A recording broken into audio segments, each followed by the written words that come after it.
So many years ago, I engaged passage from Charleston, SC, to the city of New York in the fine packet ship Independence, Captain Hardy. We were to sail on the 15th of the month, June, weather permitting, and on the 14th I went on board to arrange some matters in my stateroom. I found that we were to have a great many passengers, including a more than usual number of ladies. On the list were several of my acquaintances, and among other names, I was rejoiced to see that of Mr. Cornelius Wyatt, a young artist, for whom I entertained feelings of warm friendship. He had been with me a fellow student at C. University, where we were very much together.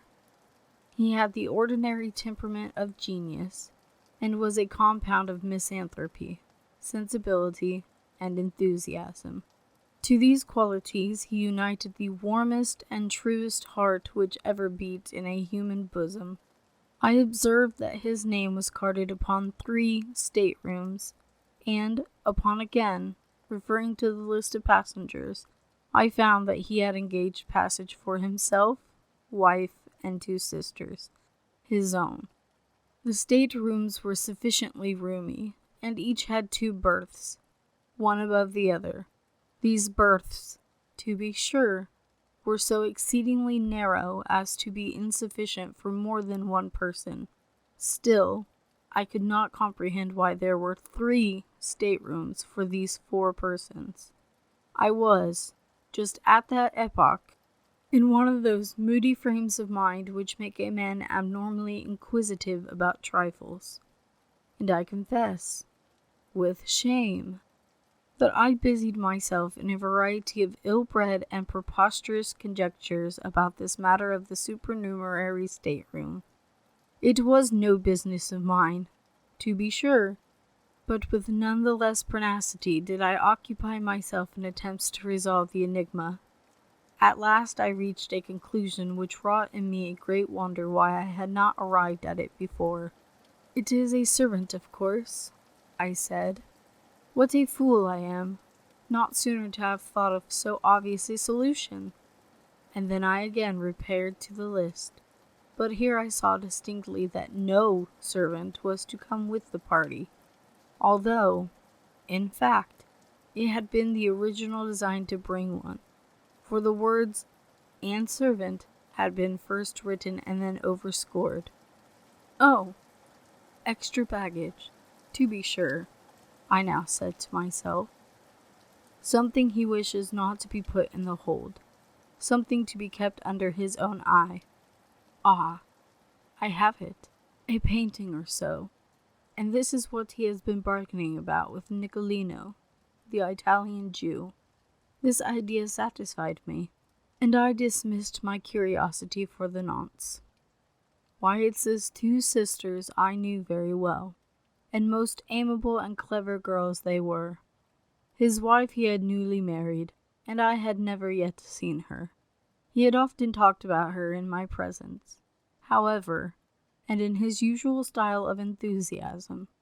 He described her as of surpassing beauty, wit, and accomplishment. I was, therefore, quite anxious to make her acquaintance.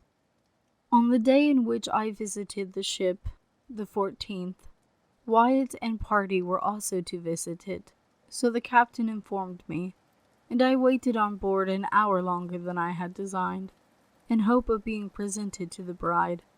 But then an apology came. Mrs. W. was a little indisposed, and would decline coming on board until tomorrow, at the hour of sailing. The morrow having arrived, I was going from my hotel to the wharf, when Captain Hardy met me and said that, owing to circumstances, a stupid but convenient phrase, he rather thought the Independence would not sail for a day or 2, and that when all was ready, he would send up and let me know. This I thought strange, for there was a stiff southerly breeze, but as these circumstances were not forthcoming, although I pumped for them with much perseverance, I had nothing to do but to return home and digest my impatience at leisure. I did not receive the expected message from the captain for nearly a week. It came at length, however, and I immediately went on board. The ship was crowded with passengers, and everything was in the bustle attendant upon making sail. Wyatt's party arrived in about 10 minutes after myself.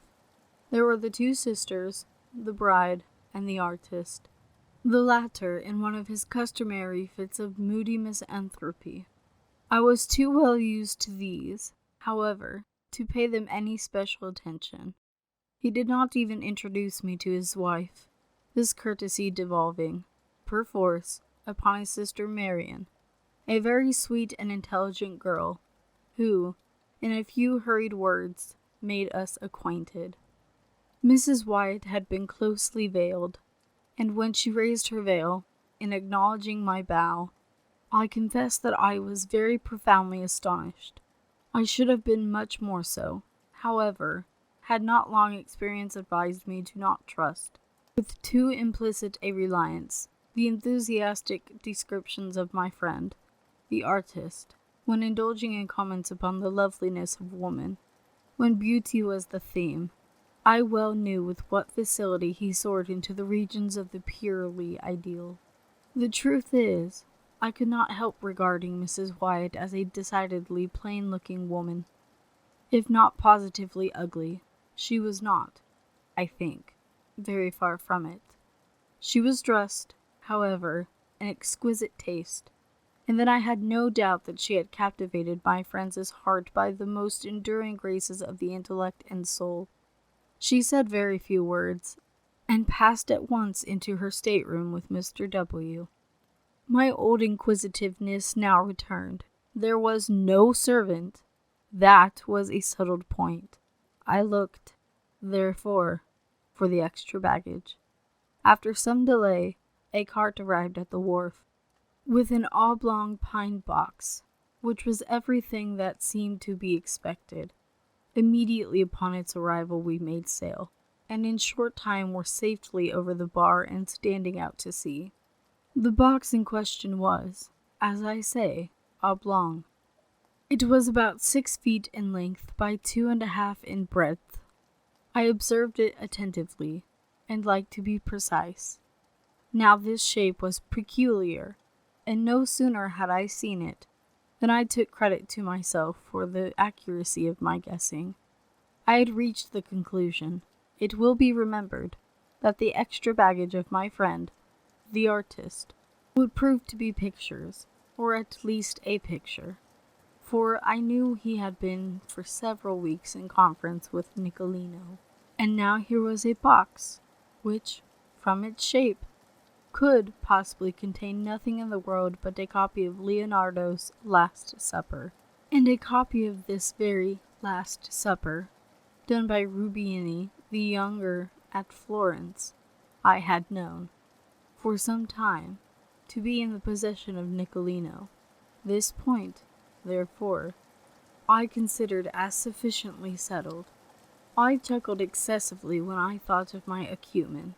It was the first time I had ever known Wyatt to keep me from any of his artistical secrets, but here he evidently intended to steal a march upon me, and smuggle a fine picture to New York, under my very nose, expecting me to know nothing of the matter. I resolved to quiz him later, now and hereafter. One thing, however, annoyed me not a little. The box did not go into the extra stateroom. It was deposited in Wyatt's own room, and there, too, it remained, occupying very nearly the whole of the floor, no doubt to the exceeding discomfort of the artist and his wife.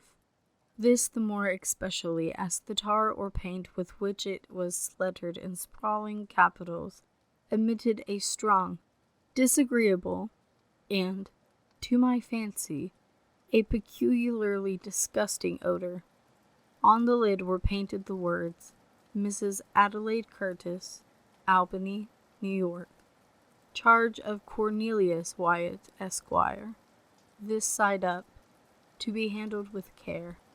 Now, I was aware that Mrs. Adelaide Curtis, of Albany, was the artist's wife's mother. But then I looked upon the whole address as a mystification, intended especially for myself. I made up my mind, of course, that the box and contents would never get farther north than the studio of my misanthropic friend, in Chambers Street, New York. For the first 3 or 4 days we had fine weather, although the wind was dead ahead, having chopped round to the northward, immediately upon our losing sight of the coast. The passengers were, consequently, in high spirits and disposed to be social. I must except, however, Wyatt and his sisters, whom behaved stiffly, and I could not help thinking, uncourteously to the rest of the party. Wyatt's conduct I did not so much regard.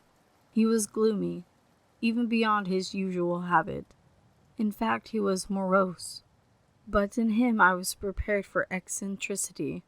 For the sisters, however, I could make no excuse.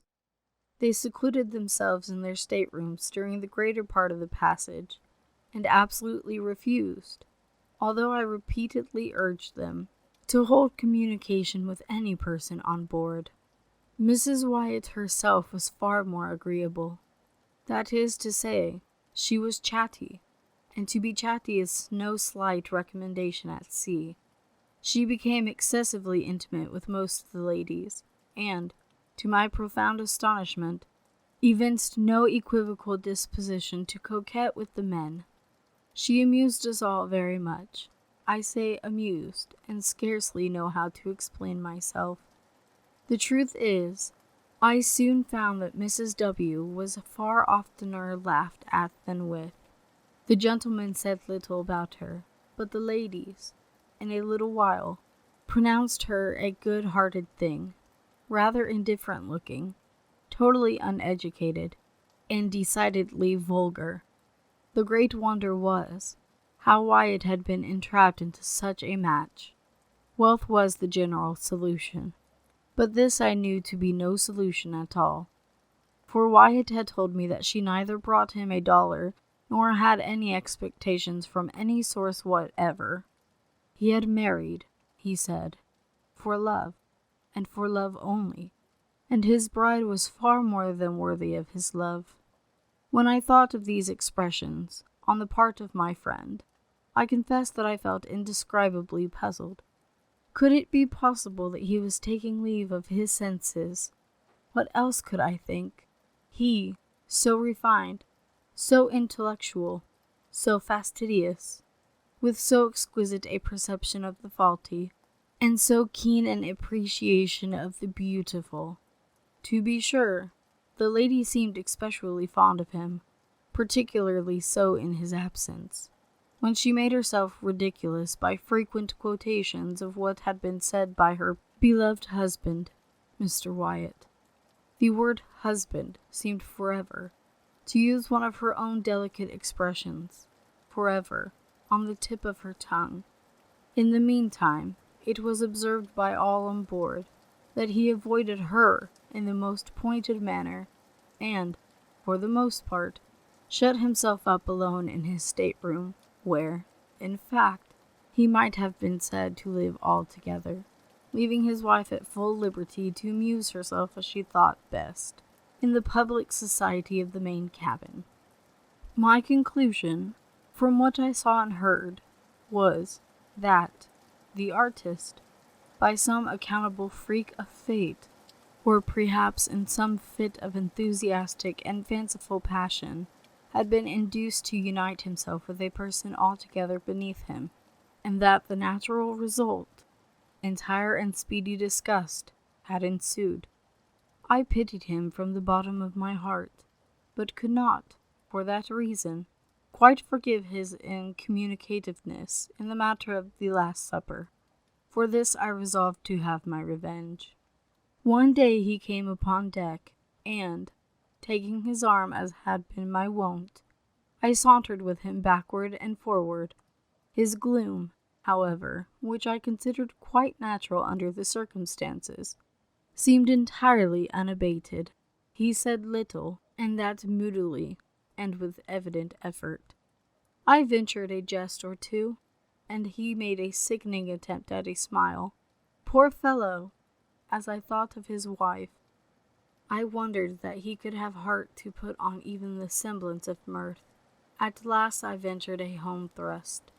I determined to commence a series of covert insinuations, or innuendos, about the Oblong Box, just to let him perceive, gradually, that I was not altogether the butt, or victim, of his little bit of pleasant mystification. My first observation was by way of opening a masked battery. I said something about the peculiar shape of that box, and as I spoke the words, I smiled knowingly, winked, and touched him gently with my forefinger in the ribs. The manner in which Wyatt received this harmless pleasantry convinced me, at once, that he was mad. At first he stared at me as if he found it impossible to comprehend the witticism of my remark, but as its point seemed slowly to make its way into his brain, his eyes, in the same proportion, seemed protruding from their sockets. Then he grew very red, then hideously pale.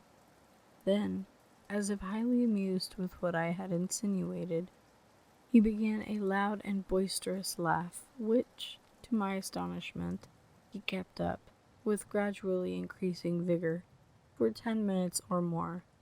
In conclusion, he fell flat and heavily upon the deck. When I ran to uplift him, to all appearance he was dead. I called assistance, and, with much difficulty, we brought him to himself. Upon reviving, he spoke incoherently for some time. At length we bled him and put him to bed. The next morning he was quite recovered, so far as regarded his mere bodily health. Of his mind I say nothing, of course. I avoided him during the rest of the passage, by advice of the captain, who seemed to coincide with me altogether in my views of his insanity, but cautioned me to say nothing on this head to any person on board. Several circumstances occurred immediately after this fit of Wyatt which contributed to heighten the curiosity with which I was already possessed. Among other things, this: I had been nervous, drank too much strong green tea, and slept ill at night. In fact, for 2 nights I could not be properly said to sleep at all. Now, my stateroom opened into the main cabin, or dining room, as did those of all the single men on board. Wyatt's 3 rooms were in the after cabin, which was separated from the main one by a slight sliding door, never locked even at night. As we were almost constantly on a wind, and the breeze was not a little stiff, the ship heeled to leeward very considerably, and whenever her starboard side was to leeward, the sliding door between the cabins slid open, and so remained, nobody taking the trouble to get up and shut it. But my berth was in such a position that when my own stateroom door was open, as well as the sliding door in question, and my own door was always open on account of the heat, I could see into the after cabin quite distinctly, and just at that portion of it, too, where were situated the rooms of Mr. Wyatt. Well, during 2 nights, not consecutive, while I lay awake, I clearly saw Mrs. W., about 11 o'clock upon each night, steal cautiously from the stateroom of Mr. W. and enter the extra room, where she remained until daybreak, when she was called by her husband and went back. That they were virtually separated was clear. They had separate apartments, no doubt in contemplation of a more permanent divorce. And here, after all, I thought was the mystery of the extra stateroom. There was another circumstance, too, which interested me much. During the 2 wakeful nights in question, and immediately after the disappearance of Mrs. Wyatt into the stateroom, I was attracted by certain singular cautious, subdued noises in that of her husband. After listening to them for some time, with thoughtful attention, I, at length, succeeded perfectly in translating their import.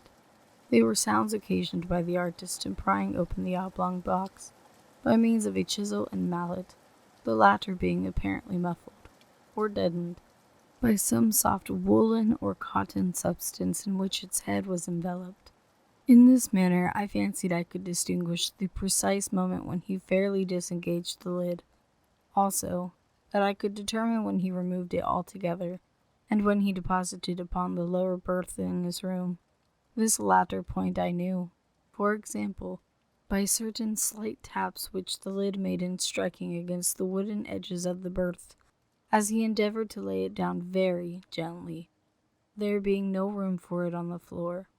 After this there were a dead stillness, and I heard nothing more, upon either occasion, until nearly daybreak, unless, perhaps, I may mention a low sobbing, or murmuring sound, so very much suppressed as to be nearly inaudible. If, indeed, the whole of this latter noise were not rather produced by my own imagination, I say it seemed to resemble sobbing or sighing, but, of course, it could not have been either. I rather think it was a ringing in my own ears. Mr. Wyatt, no doubt, according to custom, was merely giving the rein to one of his hobbies, indulging in one of his fits of artistic enthusiasm.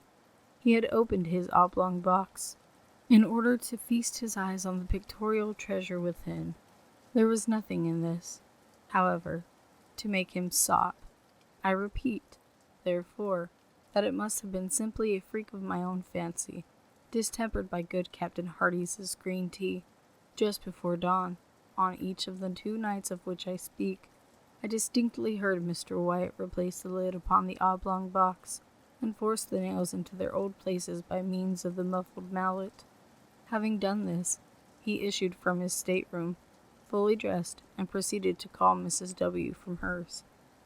We had been at sea 7 days, and were now off Cape Hatteras, when there came a tremendously heavy blow from the southwest. We were, in a measure, prepared for it. However, as the weather had been holding out threats for some time, everything was made snug, alow and aloft, and as the wind steadily freshened, we lay to, at length, under spanker and foretopsail, both double reefed. In this trim we rode safely enough for 48 hours, the ship proving herself an excellent sea-boat in many respects, and shipping no water of any consequence. At the end of this period, however, the gale had freshened into a hurricane, and hour after sail split into ribbons, bringing us so much in the trough of the water that we shipped several prodigious seas, one immediately after the other. By this accident we lost 3 men overboard with the caboose, and nearly the whole of the larboard bulwarks. Scarcely had we recovered our senses, before the foretopsail went into shreds, when we got up a storm staysail, and with this did pretty well for some hours, the ship heading the sea much more steadily than before. The gale still held on, however, and we saw no signs of its abating. The rigging was found to be ill-fitted and greatly strained, and on the 3rd day of the blow, about 5 in the afternoon, our mizzen mast, in a heavy lurch to windward, went by the board. For an hour or more, we tried in vain to get rid of it, on account of the prodigious rolling of the ship, and, before we had succeeded, the carpenter came aft and announced 4 feet of water in the hold. To add to our dilemma, we found the pumps choked and nearly useless. All was now confusion and despair, but an effort was made to lighten the ship by throwing overboard as much of her cargo as could be reached, and by cutting away the 2 masts that remained. This we at last accomplished, but we were still unable to do anything at the pumps, and, in the meantime, the leak gained on us very fast. At sundown, the gale had sensibly diminished in violence, and as the sea went down with it, we still entertained faint hopes of saving ourselves in the boats. At 8 p.m. the clouds broke away to windward, and we had the advantage of a full moon, a piece of good fortune which served wonderfully to cheer our drooping spirits. After incredible labor we succeeded, at length, in getting the longboat over the side without material accident, and into this we crowded the whole of the crew and most of the passengers. This party made off immediately, and, after undergoing much suffering, finally arrived, in safety, at Ocracoke Inlet, on the 3rd day after the wreck. 14 passengers, with the captain, remained on board, resolving to trust their fortunes to the jolly boat at the stern. We lowered it without difficulty, although it was only by a miracle that we prevented it from swamping as it touched the water. It contained, when afloat, the captain and his wife, Mr. Wyatt and party, a Mexican officer, wife, 4 children, and myself, with a Negro valet. We had no room, of course, for anything except a few positively necessary instruments, some provisions, and the clothes upon our back. No one had thought of even attempting to save anything more. What must have been the astonishment of all, then, when having proceeded a few fathoms from the ship, Mr. Wyatt stood up in the stern sheets, and coolly demanded of Captain Hardy that the boat should be put back for the purpose of taking in his oblong box. "Sit down, Mr. Wyatt," replied the captain, somewhat sternly. "You will capsize us if you do not sit quite still. Our gunwale is almost in the water now." "The box!" vociferated Mr. Wyatt, standing still. "The box, I say. Captain Hardy, you will not refuse me. Its weight will be but a trifle. It is nothing, mere nothing. By the mother who bore you, for the love of heaven, by your hope of salvation, I implore you to put back for the box." The captain, for a moment, seemed touched by the earnest appeal of the artist, but he regained his stern composure, and merely said, "Mr. Wyatt, you are mad. I cannot listen to you. Sit down, I say, or you will swamp the boat. Stay, hold him, seize him. He is about to spring overboard. There, I knew it. He is over." As the captain said this, Mr. Wyatt, in fact, sprang from the boat, and, as we were yet in the lee of the wreck, succeeded, by almost superhuman exertion, in getting a hold of a rope which hung from the fore chains. In another moment he was on board, and rushing frantically down into the cabin. In the meantime, we had been swept astern of the ship, and being quite out of her lee, were at the mercy of the tremendous sea which was still running. We made a determined effort to put back, but our little boat was like a feather in the breath of the tempest. We saw at a glance that the doom of the unfortunate artist was sealed. As our distance from the wreck rapidly increased, the madman, for as such only could we regard him, was seen to emerge from the companion way, up which by dint of strength that appeared gigantic, he dragged, bodily, the oblong box. While we gazed in the extremity of astonishment, he passed, rapidly, several turns of a 3-inch rope, first around the box and then around his body. In another instant both body and box were in the sea, disappearing suddenly, at once and forever. We lingered a while sadly upon our oars, with our eyes riveted upon the spot. At length we pulled away. The silence remained unbroken for an hour. Finally, I hazarded a remark. "Did you observe, Captain, how suddenly they sank? Was not that an exceedingly singular thing?" I confess that I entertained some feeble hope of his final deliverance, when I saw him lash himself to the box and commit himself to the sea. "They sank as a matter of course," replied the captain, "and that like a shot. They will soon rise again, however, but not till the salts melt." "The salt!" I ejaculated. "Hush!" said the captain, pointing to the wife and sisters of the deceased. "We must talk of these things at some more appropriate time. We suffered much, and made a narrow escape, but fortune befriended us, as well as our mates in the longboat. We landed, in fine, more dead than alive, after 4 days of intense distress, upon the beach opposite Roanoke Island. We remained here a week, were not ill treated by the wreckers, and at length obtained a passage to New York. About a month after the loss of the Independence, I happened to meet Captain Hardy in Broadway. Our conversation turned, naturally, upon the disaster, and especially upon the sad fate of poor Wyatt. I thus learned the following particulars. The artist had engaged passage for himself, wife, 2 sisters, and a servant. His wife was, indeed, as she had been represented, a most lovely and most accomplished woman. On the morning of the 14th of June, the day in which I first visited the ship, the lady suddenly sickened and died. The young husband was frantic with grief, but circumstances imperatively forbade the deferring his voyage to New York. It was necessary to take to her mother the corpse of his adored wife, and, on the other hand, the universal prejudice which would prevent his doing so openly was well known. 9/10 of the passengers would have abandoned the ship rather than take passage with a dead body. In this dilemma, Captain Hardy had arranged that the corpse, being first partially embalmed and packed with a large quantity of salt, in a box of suitable dimensions, should be conveyed on board as merchandise. Nothing was to be said of the lady's decease, and, as it was well understood that Mr. White had engaged passage for his wife, it became necessary that some person should personate her during the voyage. This the deceased lady's maid was easily prevailed on to do. The extra stateroom, originally engaged for this girl during her mistress's life, was now merely retained. In this stateroom the pseudo-wife slept, of course, every night.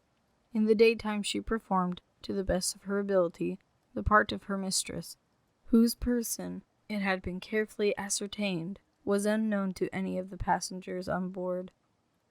My own mistake arose, naturally enough, through too careless, too inquisitive, and too impulsive a temperament, but of late it is a rare thing that I sleep soundly at night.